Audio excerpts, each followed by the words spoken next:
I'm Max Dalton, and in this video I'll show you how to remotely sign out of Netflix on a single device using the Netflix mobile app.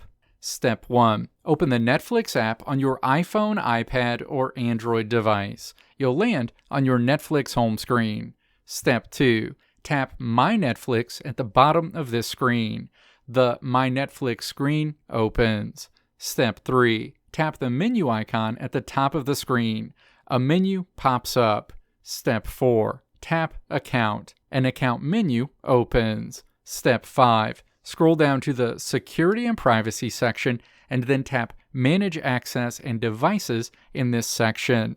A list of all of the devices that have been active on your Netflix account are displayed. You'll see a name for the device, the account the user logged in with, and the date and time they last logged in on that device.